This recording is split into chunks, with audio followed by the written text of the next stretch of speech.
सब टिटलागढ़ वासी बहुत खुश हैं और सौभाग्यशाली हैं कि आज दिव्य ज्योति जागृत संस्थान की तरफ से टिटलागढ़ में दिव्य और भव्य शिव कथा होने जा रही है।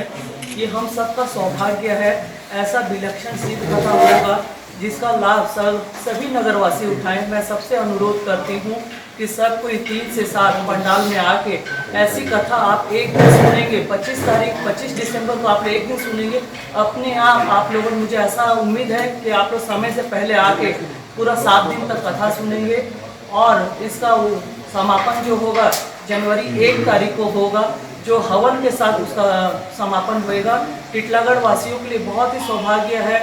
नया वर्ष हम मंत्र उच्चारण के साथ हम सब समापन करेंगे। नया साल का हम अभिनंदन करेंगे और ये बहुत ही आनंद है कि हम इसका फल हम सब टिटलागढ़ वासियों को इसका लाभ मिले। इसीलिए मैं दिव्य ज्योति जागृत संस्थापक जो भैया दीदी आए, मैं सबको बहुत बहुत धन्यवाद देती हूँ कि आप लोगों ने ऐसा समय हमें टिटलागढ़ का इसका लाभ उठाने के लिए हमें आप लोगों ने सुजोग दिया है। और इसीलिए नगरवासी से भी अनुरोध करती हूँ कि आप लोग सब कोई समय पे आके कथा का लाभ उठाएं। ऐसी कथा मुझे उम्मीद है हमने कभी सुना नहीं होगा। और इसका जो लाभ आप लोग जो आनंद लेंगे, आप लोग दोबारा भैया और दीदी से अनुरोध करेंगे ऐसी कथा दोबारा इस टिटलागढ़ में और एक कथा करने का मैं उम्मीद करती हूँ कि आप सब नगरवासी उन्हें अनुरोध करेंगे। इसीलिए सबके समय पे आए। और प्रेस मीट भाई को मैं बहुत बहुत धन्यवाद देती हूँ, आप लोगों ने आके जो हमें इतना उत्साहित किया। धन्यवाद। दिव्य ज्योति जागृत संस्थान, जिसके संस्थापक एवं संचालक हमारे पूज्य गुरुदेव सर्व श्री आशुतोष महाराज जी हैं। दिव्य ज्योति जागृत संस्थान एक सामाजिक और एक आध्यात्मिक संस्था है। उसी के सौजन्य से आज 7 दिवसीय श्री शिव कथा का कार्यक्रम आपके क्षेत्र में टिटलागढ़ में होने जा रहा है। 25 तारीख से लेकर के 25 दिसंबर से लेकर के 31 दिसंबर तक महान शिव कथा का वाचन होने जा रहा है, जिसका वाचन दिव्य गुरु सर्व श्री आशुतोष महाराज जी के शिष्य डॉक्टर सर्वेश्वर जी के माध्यम से होने जा रहा है। और डॉक्टर सर्वेश्वर जी IIT दिल्ली कॉलेज से PhD हैं। उन्हीं के माध्यम से भगवान शंकर की संस्कृति को समझाया जाएगा।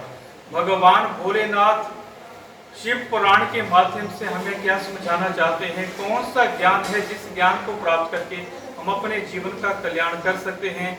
भगवान भोलेनाथ जी अपने मस्तक पर चंद्रमा को सुशोभित करते हैं। उनके हाथ में त्रिशूल है, वो अपने शरीर के ऊपर भस्म लगाते हैं। बहुत से ऐसे कारण हैं जिनसे समाज अपरिचित है। उन्हीं अनेकों रहस्यों को लेकर के ये शिव कथा आपके क्षेत्र में आ रही है। और इस 7 दिवसीय कथा 25 दिसंबर से लेकर के 31 दिसंबर तक चलेगी, जिसका समय रहेगा दोपहर 3 बजे से लेकर के सायं 7 बजे तक। इसमें ऐसे ही भगवान शंकर की और भी लीलाओं को हम डॉक्टर सर्वेश्वर जी के माध्यम से समझ पाएंगे, जान पाएंगे। उसके अंदर जो निहित रहस्य हैं उनको जान पाएंगे।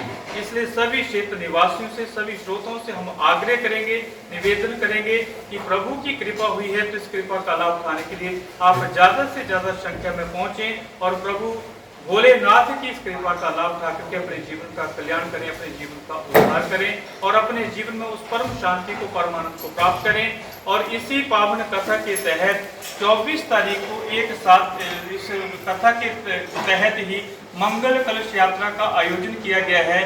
ये मंगल कलश यात्रा शुरू होगी सुबह 9 बजे से आरंभ होगी। इसलिए सभी श्रोताओं से, सभी क्षेत्र निवासियों से मैं आग्रह करूंगा कि आप उस मंगल कलश यात्रा में भी जरूर सम्मिलित हों और इस प्रभु की कृपा का लाभ उठाएं। इस मंगल कलश यात्रा में सैकड़ों माताएं बहनें अपने शीश पर मंगल कलश धारण करके शहर के अनेकों स्थानों से भ्रमण करते हुए कथा स्थल पर पहुंचेंगी और उस पंडाल के अंदर उनके मंगल कलशों को स्थापित किया जाएगा और उस पुण्य को प्राप्त करेंगे। इसलिए माताओं बहनों से भी मैं आग्रह करूंगा कि आप ज़्यादा से ज़्यादा संख्या में पहुंचें और इस मंगल कलश यात्रा में सम्मिलित हों।